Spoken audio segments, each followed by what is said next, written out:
जो तू मेरा तो सब मेरा, फलक मेरा ज़मी मेरी। जो तू मेरा तो सब मेरा, फलक मेरा ज़मी मेरी। अगर तो एक न हो मेरा तो कोई शय नहीं मेरी। अगर एक तो न हो मेरा तो कोई शय नहीं मेरी। কবি ডাক দিয়া বলে, আয় আল্লাহ, তুমি যদি আমার হয়ে যাও এই দুনিয়ার সব আমার হয়ে যাবে, আর তুমি যদি আমার না হও তাহলে এই দুনিয়ার কোনো কিছুই আমার হবে না। এই জন্য আপনি আমি মালিককে সন্তুষ্ট করতে রাজি আছি কি নাই? আল্লাহ সুবহানাহু ওয়া তাআলার জন্য তোমার আমার 5টা মিনিট হয় না, আধা ঘন্টা সময় হয় না, 1 ঘন্টা সময় হয় না। এখানে কি তাফসীর কোরআন মাহফিল প্রতিদিন হবে নাকি? কি ভাই, হবে নাকি? কিন্তু আজকে কপাল পোড়া, এত সুন্দর একটা সুবর্ণ সুযোগ থাকা সত্ত্বেও আমরা উপস্থিত হতে পারি নাই। ও বন্ধু, আল্লাহ সুবহানাহু ওয়া তাআলা তোমাকে আমাকে এত নিয়ামত দান করেছে, এরপরেও তুমি আমি আজকে গাফেল হয়ে আছি। এই জন্য কবি ডাক দিয়া বলে, তো মুঝে আসমা দিয়া আর তো মুঝে রাস্তা দিয়া। तो मुझे आसमा दिया और तो मुझे रास्ता दिया। नेमतों से भर दिया और सबसे बेहतर कर दिया। नेमतों से भर दिया और सबसे बेहतर कर दिया। मेरे सर से पाँव तक तेरे सनात सब दिया। मेरे सर से पाँव तक तेरे सनात सब दिया। देखने को आँख देकर बोलने को लब दिया। देखने को आँख देकर बोलने को लब दिया। কবি ডাক দিয়ে বলে, আয় আল্লাহ, আমার জন্য তুমি আসমান দিয়েছো। আয় আল্লাহ, আমার জন্য তুমি জমিনের ব্যবস্থা করে দিয়েছো। আমার চলাচলের জন্য তুমি রাস্তার ব্যবস্থা করে দিয়েছো। ও মালিক, তোমার জমিন দেখার জন্য আমাকে চোখের ব্যবস্থা করে দিয়েছো। চলাফেরার জন্য আমার পায়ের ব্যবস্থা করে দিয়েছো। আয় আল্লাহ, আমার 3.5 হাত গোটা বডিটাকে তোমার নিয়ামত দ্বারা পরিপূর্ণ করে রেখে দিয়েছো রে মালিক। এরপরে আমি তোমার প্রতি বেপরোয়া হয়ে গিয়েছি, তোমার ইবাদত করতে মন চায় না। এই জন্য ভাই, এখনো সময় আছে, চোখ দুইটা বন্ধ করার পূর্বে কিন্তু চিন্তা ফিকির করতে। सूरज ने दिया अपने शुआ उनको ये पैगाम। दुनिया है अजब चीज, कभी सुबह कभी शाम। दुनिया है अजब चीज, कभी सुबह कभी शाम।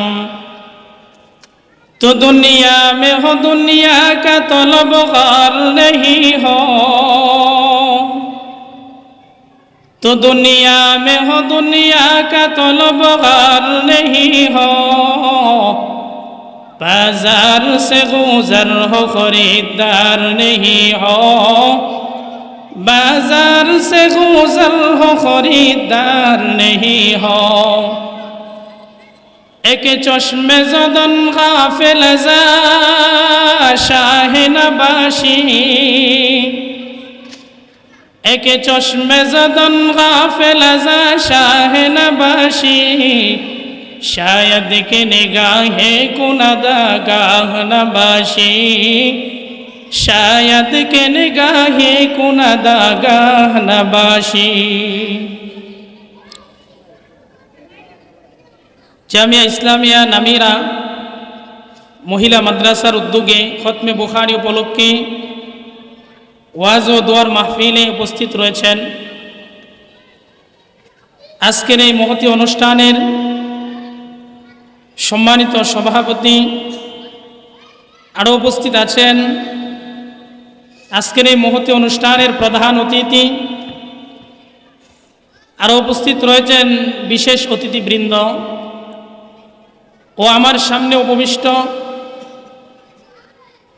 জাতির মাতার মুকুট দিগার হযরত উলামায়ে কেরাম, আরও উপস্থিত রয়েছেন দিন দরদি ইসলাম প্রিয় মুসলিম তাওহীদ জনতা, পর্দার আড়ালে অবস্থানরত শ্রদ্ধেয় সম্মানিত আমার মা ও বোনেরা। সর্বপ্রথম আমরা রব্বে কারীমের দরবারে শুকরিয়া জ্ঞাপন করব, যেই মহান রব্বুল ইজ্জাত ওয়াল জালাল আপনাকে আমাকে অত্যন্ত মেহেরবানি করে, দয়া করে, মায়া করে দ্বীনের নিসবতে জাহান্নাম থেকে মুক্তির আশায়, জান্নাত লাভের নেশায় এই ওয়াজ ও দোয়ার মাহফিলে উপস্থিত হওয়ার মতো তৌফিক করে দিয়েছেন। এই জন্য মহান রবের শেখানো ভাষায় সকলে দিল খুলে কালিমাতুশ শুকর আদায় করি, বলি আলহামদুলিল্লাহ। মহতারম উপস্থিতি, আমি আপনাদের সম্মুখে পবিত্র কোরআনুল কারীমের সূরাতুল মুলকের 2 নম্বর আয়াতে কারিমা তেলাওয়াত করেছি। বিশ্বনবী হায়াতুন নবী জিন্দা নবী মুহাম্মদ আরবি সাল্লাল্লাহু আলাইহি ওয়াসাল্লামের অসংখ্য অগণিত হাদিসের ভান্ডার থেকে ছোট্ট একখানা হাদিস পাঠ করেছি। আল্লাহ সুবহানাহু ওয়া তাআলা যদি তৌফিক দান করেন, আয়াতে কারিমা এবং হাদিসকে সামনে রেখে কিছু কথা বলার চেষ্টা করব। ওমা তৌফিক ইল্লা বিল্লাহ। আল্লাহ সুবহানাহু ওয়া তাআলা যেন আমাকে আমলের নিয়তে বলার, আপনাদেরকে আমলের নিয়তে শোনার তৌফিক দান করেন। সকলে জোরে সোরে বলি আমিন। আমার তেলাওয়াতকৃত আয়াতে কারিমায় রব্বুল আলামিন বিশ্ববাসী তার বান্দা বান্দীদেরকে বলে, الذي خلق الموت والحياة ليبلوكم أيكم أحسن عملا وهو العزيز الغفور الذي خلق الموت والحياة ليبلوكم أيكم أحسن عملا। তিনি রব যিনি মৌতকে সৃষ্টি করেছেন, হায়াতকে সৃষ্টি করেছেন। আয়াতে কারিমার ভিতরে রব্বে করিম মৌতের কথা আগে আনছেন, তারপরে হায়াতের কথা এনেছেন। আমরা কি আগে মৃত্যুবরণ করি নাকি আগে দুনিয়াতে আসি? কি বলেন? তাহলে আমাদের হিসাব অনুযায়ী কথাটা একটু দেরপের হয়ে গেল না? কিন্তু আল্লাহ সুবহানাহু ওয়া তাআলা কি কোনো সময় কোনো কাজে কোনো কিছুতে এমন দেরপের করেন? আল্লাহ সব দুষ্ত্রুটির ঊর্ধ্বে আল্লাহ সুবহানাহু ওয়া তাআলা, তিনি সুবহানাল্লাহ, তিনার কোনো দুষ্ত্রুটি নেই। মুফাসসিরিনে কেরাম বলেন, রব্বুল আলামিন এই আয়াতে কারিমার ভিতরে মৌত শব্দকে আগে উল্লেখ করেছেন, হায়াত শব্দকে পরবর্তীতে উল্লেখ করেছেন। এটার মাধ্যমে রব্বুল আলামিন বোঝাতে চাচ্ছেন, ও বিশ্ববাসী আমার বান্দা বান্দিরা, এই হায়াতে দুনিয়ার হায়াতটা, হায়াতে জিন্দেগিটা আসলে আসল হায়াত নয়। এই দুনিয়া থেকে তোমরা মৃত্যুবরণ করাটাই হলো আসল, আর চিরস্থায়ী আখিরাতের জিন্দেগিটাই হলো আসল হায়াতে জিন্দেগি। এই দুনিয়াতে অল্প সময় এটা হায়াতই না, আল্লাহর কাছে কোনো এটা হায়াতই না। আখিরাতের তুলনায় দুনিয়ার হায়াত 1 সেকেন্ড 2 সেকেন্ড। কি বলেন? কথা ঠিক না বেঠিক? তাহলে এই জন্য রব্বুল আলামিন দুনিয়ার হায়াতটাকে কেমন যেন হায়াতই বলেন না, অথচ আমরা দুনিয়ার অল্প হায়াতকে কত প্রাধান্য দিয়ে থাকি আখিরাতের উপর। আখিরাতকে তুচ্ছ তাচ্ছিল্য করি, আখিরাতকে আমরা পিছনে রেখে দেই, দুনিয়ার হায়াতকে আমরা প্রাধান্য দেই। দুনিয়ার পিছনে পড়ে আজকে আপনি আমি সব কিছু করতেছি, কিন্তু আখিরাতের ফিকির আজকে আপনার আমার ভিতরে নাই। আখিরাতের জন্য যে একটা বিশাল জগৎ আছে আমাদের জন্য, জান্নাত জাহান্নাম আছে, সেই ফিকির আপনার আমার ভিতরে নাই। তো এটা আল্লাহ সুবহানাহু ওয়া তাআলা হায়াত এবং মরণকে কেন সৃষ্টি করেছেন? লিয়াবলুয়াকুম আইয়ুকুম আহসানু আমালা। এই জন্য আমি আল্লাহ হায়াত এবং মৌতকে সৃষ্টি করেছি, যাতে তোমাদের মধ্য থেকে পরীক্ষা নিতে পারি, তোমাদের মধ্যে কারা কারা উত্তম আমল করতে পারে, কে বেশি ভালো সুন্দর আমল করতে পারে, এটা দেখার জন্য। তাহলে আল্লাহ সুবহানাহু ওয়া তাআলা এখানে কি বেশি আমলের কথা বলেছেন নাকি সুন্দর আমলের কথা বলেছেন? কি কথা বলবেন? কি আমলের কথা বলেছেন? সুন্দর আমল। কার আমলটা কেমন হয়, কার আমলটা কার তুলনায় বেশি সুন্দর হয়, এটা দেখার জন্যই আমি আল্লাহ হায়াত এবং মৌতকে সৃষ্টি করেছি। পয়গম্বরের সাহাবী হযরত মুআয ইবনে জাবাল রাদিয়াল্লাহু তাআলা আনহু বলেন, ও পয়গম্বরের উম্মতেরা, পয়গম্বর আমাকে জানিয়ে দিয়েছে তোমাদের মাঝেতে এলান করে দেই, তোমরা যদি জান্নাতি বান্দাবান্দি হতে চাও, তোমাদের উত্তম আমল লাগবে, আমলটা আমলে সালেহ হতে হবে। আর তোমাদের আমলটা তখনই উত্তম আমল হবে, তোমাদের আমলটা তখনই আমলে সালেহ হবে যখন তোমাদের আমলের ভিতরে 4টা গুণ পাওয়া যাবে। কয়টা গুণ? চারটা গুণ যে আমলের ভিতরে পাওয়া যাবে ওই আমলটা উত্তম আমল হবে। যে আমলটা উত্তম আমল হবে এটাই হবে আমলে সালেহা।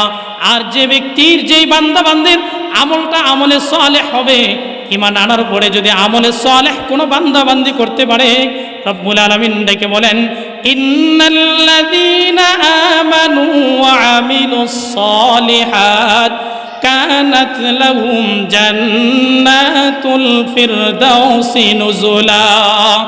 যারা ঈমান আনার পরে আমলে সালেহ করতে পারবে, আমি রব্বুল আলামিন তাদের জন্য মেহমানদারি স্বরূপ জান্নাতুল ফিরদাউস রেখে দিয়েছি। সুবহানাল্লাহ। তাহলে আপনার আমার আমলটা উত্তম বানানোর দরকার আছে না নাই? যদি আপনার আমার আমল উত্তম বানাতে চাই তাহলে আমলের ভিতরে কয়টা গুণ থাকতে হবে? চারটা গুণ। এক নম্বর গুণ, পয়গম্বরের সাহাবী হযরত মুআয ইবনে জাবাল রাদিয়াল্লাহু তাআলা আনহু ডাক দিয়া বলেন, পয়গম্বর বলেন তোমাদের আমলের ভিতরে যদি চারটা গুণ পাওয়া যায় তাহলে তোমাদের আমলটা আমলে সালেহ হবে। আর আমলে সালেহ হলে আমলটা তোমাদেরকে জান্নাতের মেহমান বানাবে। এক নম্বর গুণ হলো তোমাদের আমলের ভিতরে ইলম থাকতে হবে। নামাজ পড়া যেমন ফরজ, নামাজের মাসলা মাসাইল শিক্ষা করাও তেমন কি কথা বলেন না কেন? তলাবুল ইলমি ফারিদাতুন আলা কুল্লি মুসলিম। দ্বীনে ইলম তলব করা প্রত্যেক নরনারীর উপর ফরজ। কি পরিমাণ দ্বীনে ইলম?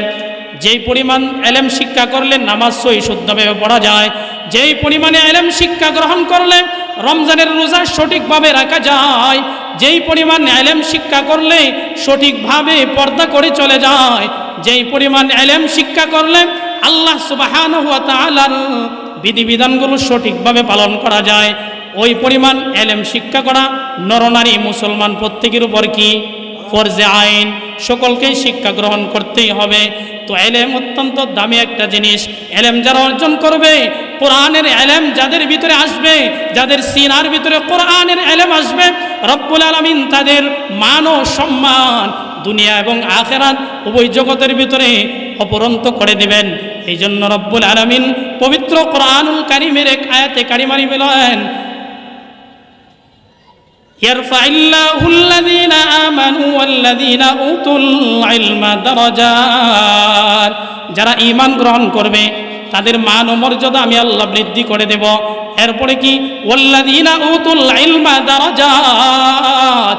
আর যারা ইলম অন্বেষণ করতে পারবে, কোরআনের শিক্ষায় শিক্ষিত হতে পারবে, হাদিসের শিক্ষায় শিক্ষিত হতে পারবে, আমি আল্লাহ তাদের মান ও মর্যাদা অসংখ্য অগণিত গুণ বৃদ্ধি করে দেব। সুবহানাল্লাহ।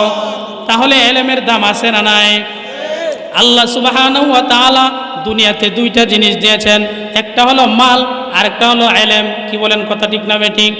এই জন্য হযরত আলী কাররামাল্লাহু ওয়াজহা বলেন, রাদিনা কিসমাতাল জব্বার ফিনা, রাদিনা কিসমাতাল জব্বার ফিনা, লানা ইলমুন ওয়ালিল আ'দাই মালুন, লানা ইলমুন ওয়ালিল আ'দাই মালুন, ফাইন্নাল মালা ইয়াফনি আন করিবিন ওয়া ইন্নাল ইলমা ইয়াবকা লা ইয়াজালু।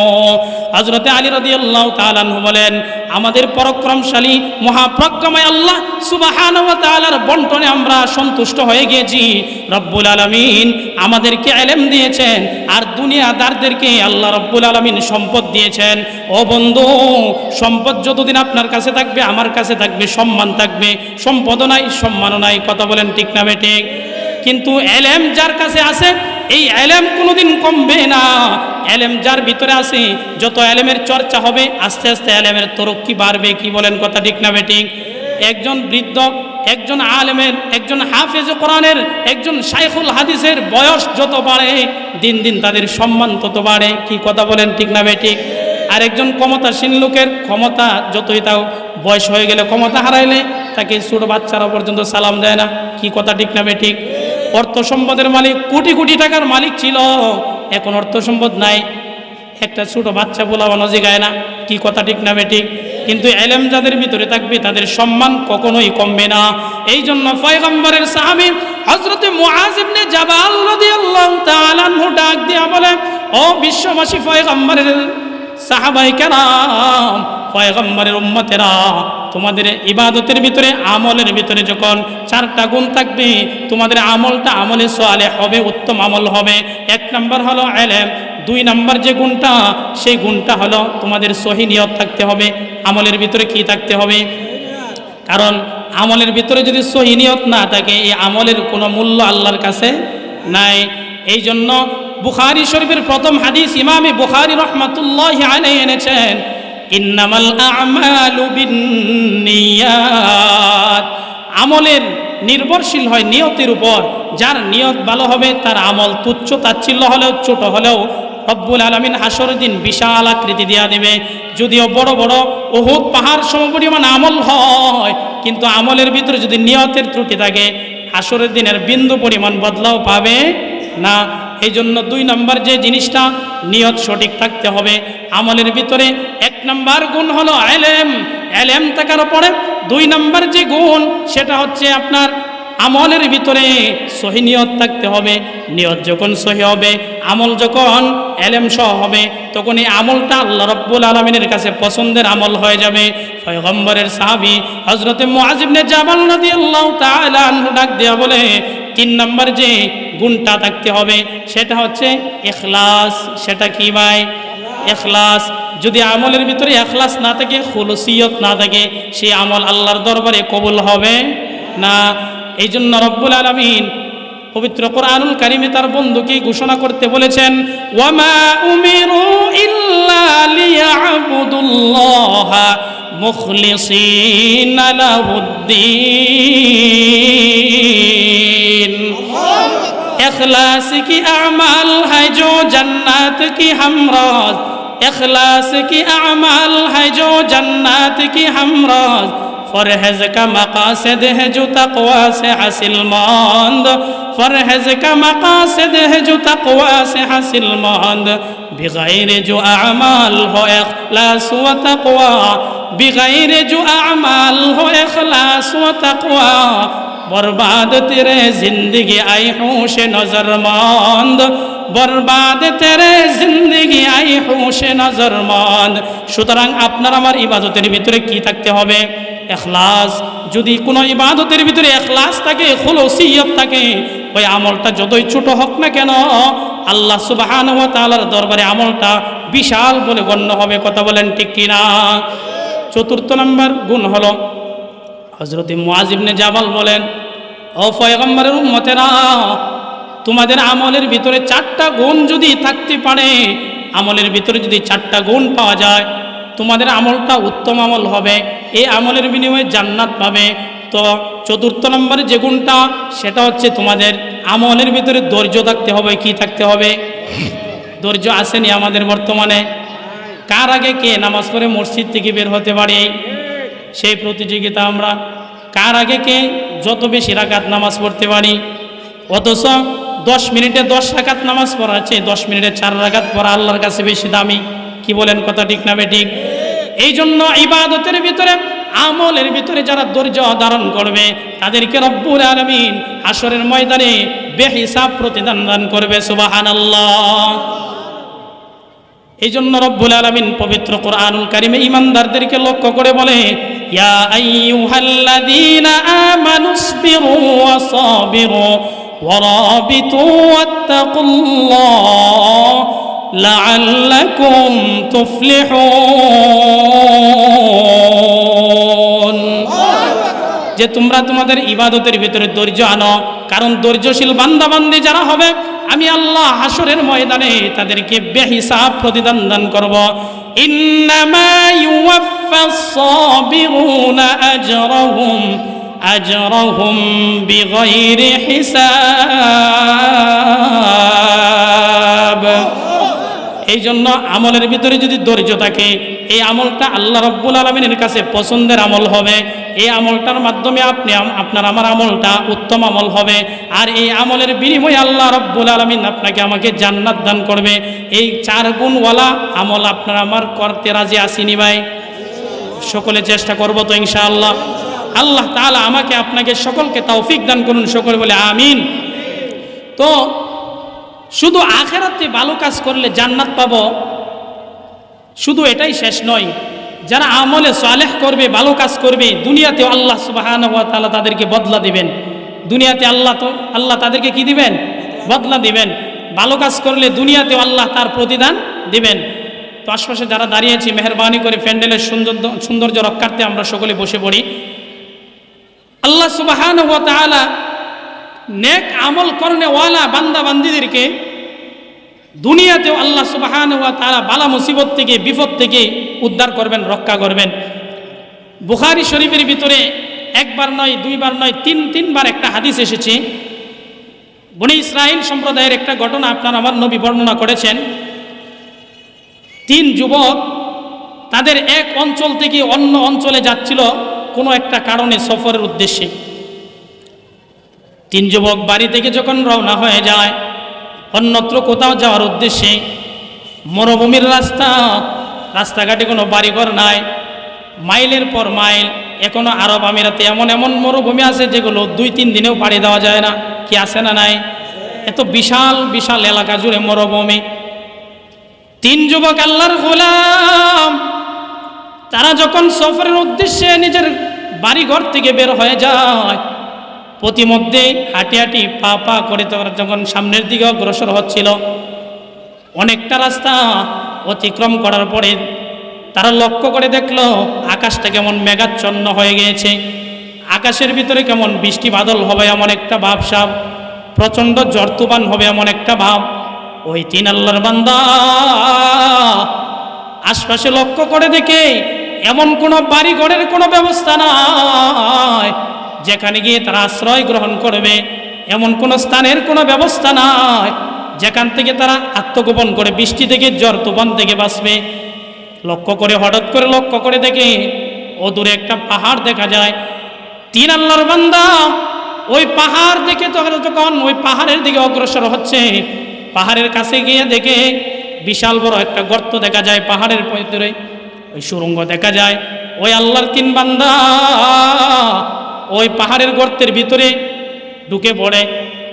বৃষ্টি বাদল থেকে নিজেদেরকে আত্মরক্ষা করার জন্য এবং ঝড় তুফান থেকে নিজেদেরকে বাঁচানোর জন্য ওই পাহাড়ের গুহার ভিতরে যখন প্রবেশ করে, প্রচণ্ড আকারে যখন বৃষ্টি শুরু হয়ে যায়, চতুর্দিক থেকে যখন তুফান শুরু হয়ে যায়, এমন সময় 3 আল্লাহর বান্দা যখন ওই পাহাড়ের গর্তের ভিতরে ছিল, এমন সময় পাহাড়ের উপর থেকে বিশাল আকৃতির একটা পাথর এসে তারা যে গর্তের ভিতরে ছিল গর্তের মুখটাকে বন্ধ করে দিল।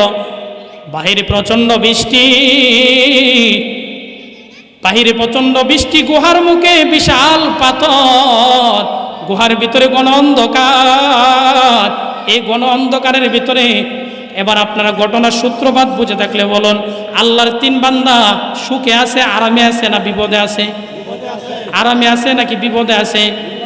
তো আল্লাহ সুবহানাহু ওয়া তাআলা নেক আমলের বিনিময়ে বান্দাদেরকে বিপদ থেকে উদ্ধার করেন।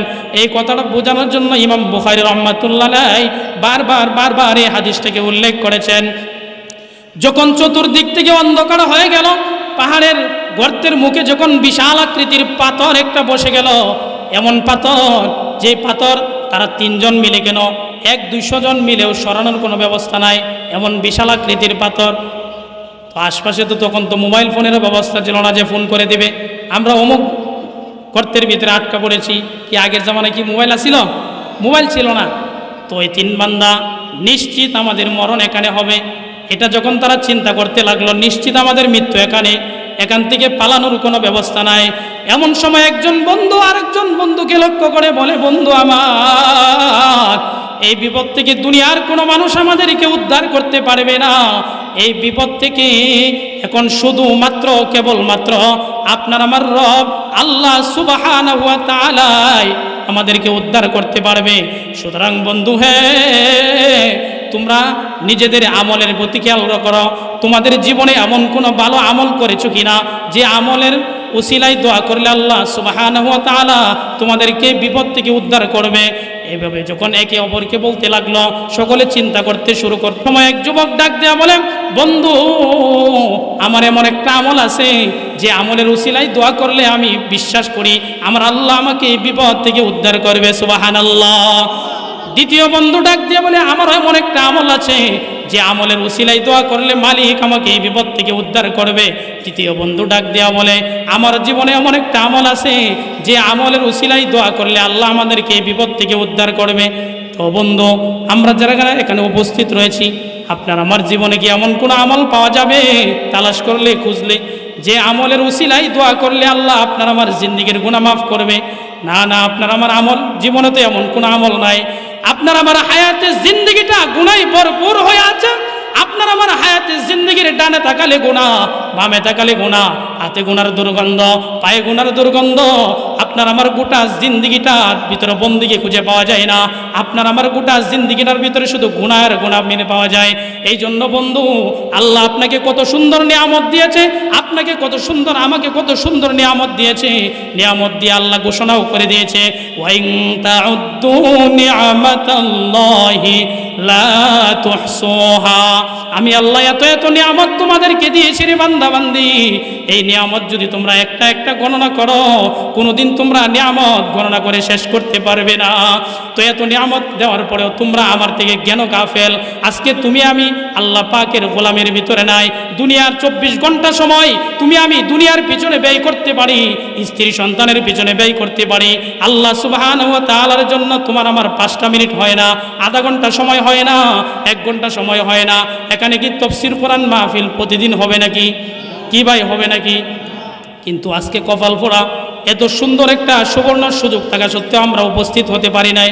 এখনো যারা আমরা রাস্তাঘাটে হাঁটা চলাফেরা করতেছি, সকলে ইনশাআল্লাহ প্যান্ডেলের মাঝে উপস্থিত হয়ে যাব। ও বন্ধু, আল্লাহ সুবহানাহু ওয়া তাআলা তোমাকে আমাকে এত এত নিয়ামত দান করেছে, এরপরেও তুমি আমি আজকে গাফেল হয়ে আছি। এই জন্য কবি ডাক দিয়া বলে, তো মুঝে आसमां दिया और तो मुझे रास्ता दिया, तो मुझे आसमां दिया और तो मुझे रास्ता दिया, नेमतों से भर दिया और सबसे बेहतर कर दिया, नेमतों से भर दिया और सबसे बेहतर कर दिया, मेरे सर से पाँव तक तेरे सनाअत सब दिया, मेरे सर से पाँव तक तेरे सनाअत सब दिया, देखने को आँख देकर बोलने को लब दिया, देखने को आँख देकर बोलने को लब दिया।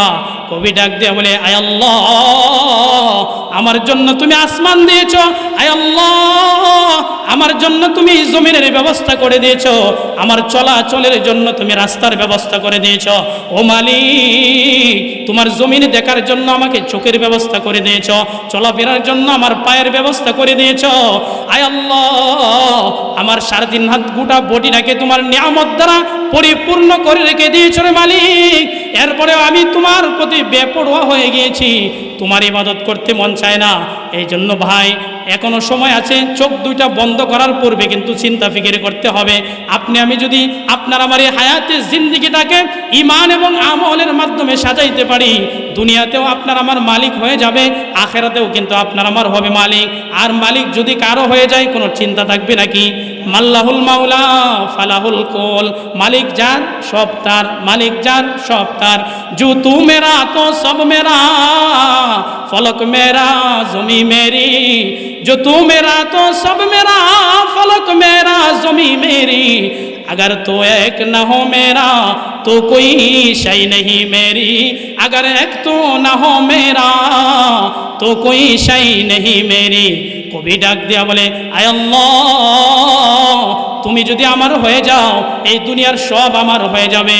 আর তুমি যদি আমার না হও, তাহলে এই দুনিয়ার কোনো কিছুই আমার হবে না। এই জন্য আপনি আমি মালিককে সন্তুষ্ট করতে রাজি আছি কি নাই? আল্লাহ পাক সকলকে তৌফিক দান করুন, সকলে বলে আমিন।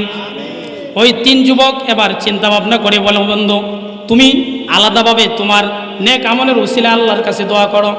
ও বন্ধু, তুমি আলাদাভাবে তোমার নেক উসিলা আল্লাহর কাছে দোয়া করো। 3 নম্বর জনকে বলে, তুমি আলাদাভাবে নেক কাজের উসিলায় আল্লাহর কাছে দোয়া করো, আল্লাহ রব্বুল আলামিন যাতে আমাদেরকে এই বিপদ থেকে উদ্ধার করে। প্রথম বন্ধু ডাক দিয়া বলে, ও মালিক, আমি একজন রাখাল গরিব লোক ছিলাম, আয় আল্লাহ, বকরি চড়াইতাম, মাঠে ঘাটে বকরি চড়াইতাম। ও মালিক, বকরি চড়াইয়া সন্ধ্যার সময় যখন বাড়িতে ফিরতাম, বাড়িতে ফেরার পরে ওই বকরি থেকে দুধ দহন করে আমি সর্বপ্রথম আমার বৃদ্ধ মা বাবাকে পান করাতাম। এরপরে আমার সন্তান আমার স্ত্রীকে পান করাতাম। ও মালিক, একদিনকার ঘটনা, আমি জঙ্গল থেকে বকরি চড়া আস্তে আস্তে গভীর রজনী হয়ে যায়। গভীর রজনীতে আইসা দেখি আমার মা জননী ঘুমায় গেছে, আমার বাবা ঘুমায় গেছে। তো আমি যখন বকরি থেকে দুধ দহন করলাম, ও আল্লাহ, তুমি তো সব কিছু দেখেছিলে। ও মালিক, আমি দুধ দহন করার পরে আমার একটা নিয়ম ছিল, মা বাবা পান করার পূর্বে আমার স্ত্রীকেও পান করাতাম না, আমার বাচ্চাদেরকেও পান করাতাম না। ওই দিনকার ঘটনা, আমার মা বাবা যখন ঘুমিয়ে পড়ে আমার বাচ্চাগুলো আমার পায়ে ধরে কান্নাকাটি করেছিল, বাবা আমরা ক্ষুধার যন্ত্রণায় ছটফট করতেছি রে বাবা, ক্ষুধার যন্ত্রণা আমাদের আর সহ্য হয় না, আমাদেরকে দুধ দাও, আমাদেরকে খাবার দাও। কিন্তু আল্লাহ, এই সন্তানগুলো আমার পায়ে ধরে কান্নাকাটি করার ফলেও সন্তানের প্রতি আমার মায়া হয় নাই, আমি আমার সন্তানগুলোকে দুধ পান করাই নাই। আয় আল্লাহ, আমি আমার দুধের পেয়ালাটাকে হাতে নিয়ে আমার মায়ের শিয়রে দাঁড়িয়েছিলাম। আমার মা জাগ্রত হবে, দুধ পান করবে, তারপরে আমার বাচ্চাদের দুধ পান করাবো। কিন্তু আমার মা জাগ্রত হয় নাই। ফজরের নামাজের আজান হয়ে যায়। ফজরের নামাজের আজান যখন আমার মায়ের কানে আসে, মা ঘুম থেকে জাগ্রত হয়ে যায়। ঘুম থেকে জাগ্রত হয়ে দেখি মায়ের শিয়রে আমি এখনো দুধের পেয়ালা হাতে নিয়ে দাঁড়িয়ে আছি। বাচ্চাগুলো মাটিতে গড়াগড়ি করতে করতে মাটির ভিতরে ঘুমিয়ে পড়েছে। এমন সময় মা জলদি ঘুম থেকে উঠে বাচ্চাগুলোকে কুলে নিল, কুলে নিয়ে বাচ্চাগুলোকে দুধ পান করালো, এরপরে নিজে দুধ পান করলেন। ওই মা আমার জন্য দুইটা হাত বাড়ায় দোয়া করেছিলেন, আল্লাহ, আল্লাহ, আমার সন্তানকে দেওয়ার মতো আমার কাছে কোনো কিছু নাই রে মালিক, আমার সন্তানকে দেওয়ার মতো আমার কাছে কোনো কিছু নাই। সুতরাং আল্লাহ, তোমার কাছে আমি ফরিয়াদ জানাই রে মালিক, আমার এই খেদমত করার কারণে আমার সন্তানকে তুমি দুনিয়া এবং আখিরাতে সব ধরনের বালা মুসিবত থেকে হেফাজত করিও। সুবহানাল্লাহ। খেদমতে মা দরফাদার কোন ইখতিয়ার, তাকে বাসি দর্দ আলম বখতিয়ার। খেদমতে মা দরফাদার কোন সুবহ শাম, তাকে বাসি দর্দ আলম নেকো নাম। মায়ের খেদমত করেছিলাম আল্লাহ, এটা যদি একমাত্র তোমাকে সন্তুষ্ট করার জন্য করে থাকি, আজকে তুমি আমাকে এই বিপদ থেকে উদ্ধার করো। দোয়া করতে দেরি হয়, মালিক ওই গর্তের মুখ থেকে পাথর 3 ভাগের 1 ভাগ সরাইতে দেরি করে না। সুবহানাল্লাহ। আল্লাহ আল্লাহ क्या मुबारक नाम है, अल्लाह अल्लाह आशिकों का काम है, अल्लाह अल्लाह इचे शीरीन नाम शिरे शकर्मी कुनद जानम तमाम। আপনি আমি মুসিবতে পড়ে ডাক দিব কাকে? আল্লাহর নামটা আরো জোরে বলেন, কাকে? আপনি আমি যদি খালেস ভাবে আল্লাহকে ডাক দিতে পারি, আল্লাহ আপনার আমার ডাকে সাড়া দিবেন কি দিবেন না? ও বন্ধু, 2 নম্বর বন্ধু হাত তুলে দোয়া করে, আল্লাহ আয় রব্বুল আলামিন, আমি একজন যুবক মানুষ ছিলাম, আমার অনেক অডেল টাকা পয়সা ছিল, অর্থ সম্পদ ছিল। ও মালিক, অর্থ সম্পদ থাকার পরে আমার একটা চাচতো বোন ছিল, রূপসী সুন্দরী। এক পর্যায়ে আমার চাচতো বোন আমার কাছে 100 দিরহাম নেওয়ার জন্য আসলো। আমি আমার চাচতো বোনের প্রেমে আগে থেকে আসক্ত ছিলাম। আমার চাচতো বোনকে আমি খারাপ প্রস্তাব দিয়ে বসলাম, তুমি যদি আমার জৈবিক চাহিদা পূরণ করতে পারো তোমাকে 100 দিরহাম দেব, অন্যথায় দেব না। আমার বোনের বিপদটা এত বেশি ছিল, ওই বোনে 100 দিরহাম ছাড়া তার বিপদ কাটানো সম্ভব ছিল না। একটা পর্যায়ে আমার চাচতো বোনটা অত্যন্ত দিনদারিনী ছিলেন। একটা পর্যায়ে সে বাধ্য হয়ে আমার কাছ থেকে 100 দিরহাম তার ইজ্জত বিক্রির বিনিময়ে নিতে রাজি হয়ে গেল। আমি আমার বোনটাকে 100 দিরহাম দিলাম। দেওয়ার পরে একটা অন্ধকার ঘরের ভিতরে দরজা জানালা সব বন্ধ করে দিলাম। আমার বোনের দেহ থেকে সমস্ত কাপড় খুলে ফেললাম। আমার বোনের উপরে আমি সওয়ার হলাম, আমার জৈবিক চাহিদা পূরণ করব। এমন সময় দেখি, লক্ষ্য করে দেখি, আমার বোনের চোখ থেকে টপ টপ টপ টপ করে পানি পড়তেছে। আল্লাহু আকবার। আমার বোনকে জিজ্ঞাসা করলাম, ও বোন, এমন একটা তৃপ্তিময় মুহূর্তে তুমিও শান্তি পাবে, আমিও শান্তি পাবো, এমন একটা মুহূর্তে তুমি কান্না কেন করো? তোমার কান্নাকাটি করার কারণ কি? বোন ডাক দেয়া বলে, ভাইজান, এই দরজা জানালা বন্ধ, এই ঘরের ভিতরে আমার বাবা নাই, এই ঘরের ভিতরে আমার মা নাই, আমার বংশের কেউ নাই, কেউ নাই। কেউ আমাদেরকে দেখে না, কেউ আমাদেরকে দেখে না, কিন্তু আমি তাকায় দেখি উপরেওয়ালা একজন আছে, তিনি আমাদের দিকে লক্ষ্য করতেছেন, তিনি আপনার আমার কে? তো এই কথা যখন বলল, যুবক ডাক দিয়ে বলে, বোন আমার, তোমার ভিতরে যেহেতু আল্লাহর ভয় আছে, আল্লাহর ভয়ে তুমি কান্নাকাটি করতেছ, যাও আমি তোমাকে মাফ করে দিলাম, তোমার শরীরকে আমি আর অপবিত্র করলাম না, 100 দিরহাম তোমাকে হাদিয়া দিয়ে দিলাম। ওই দিন আমার চাচতো বোনকে আমি ছেড়ে দিয়েছিলাম। আয় আল্লাহ, এই কাজটা যদি তোমার জন্য করে থাকি, ও মালিক, এই কাজটা যদি তোমার সন্তুষ্টির জন্য করে থাকি, এই বিপদ থেকে তুমি আমাকে আজকে উদ্ধার করো। দোয়াটা করতে দেরি হয়, পাথরটা ওই গুহার মুখ থেকে 3 ভাগের 2 ভাগ সরে যাইতে আর দেরি করে না। বলেন সুবহানাল্লাহ। তাহলে বিপদে আপদে আপনি আমি কাকে ডাকবো? আল্লাহকে ডাকবো। আপনি আমি বিপদে আপদে ডাক দিলে আল্লাহ আপনার আমার কথায় ডাকে সাড়া দিবেন কি দিবেন না?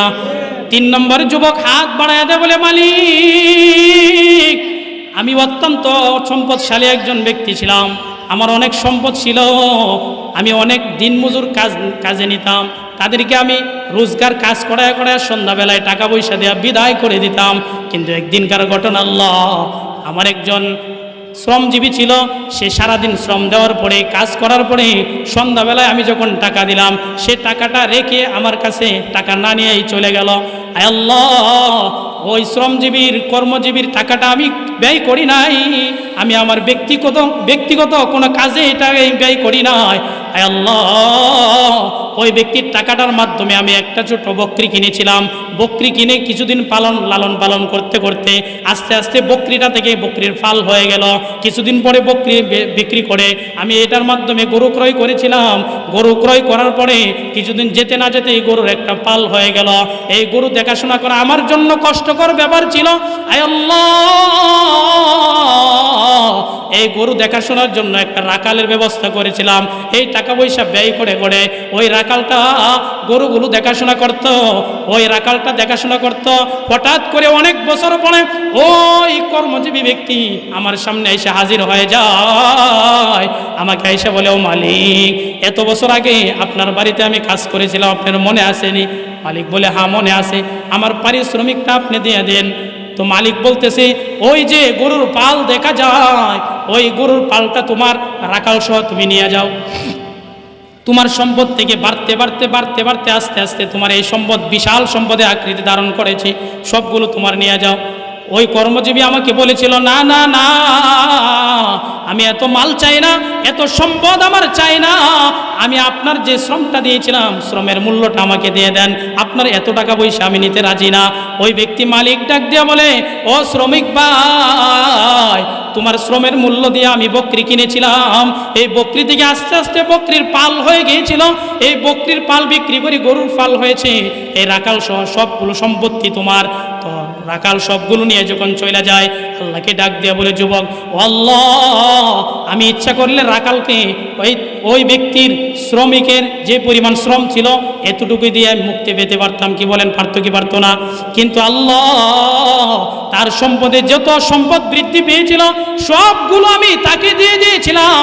আল্লাহ, এই কাজটা যদি তোমাকে সন্তুষ্ট করার জন্য করে থাকি, আজকে তুমি আমাকে এই কঠিন বিপদ থেকে উদ্ধার করো। দোয়াটা করতে দেরি হয়, রব্বুল আলামিন মুহূর্তের ভিতরে তাদেরকে গুহার মুখ থেকে পাথর সরাইতে আর দেরি করেন নাই। সুবহানাল্লাহ। এই জন্য বিপদে আপদে বালা মুসিবতে আপনি আমি পড়লে কাকে ডাকবো?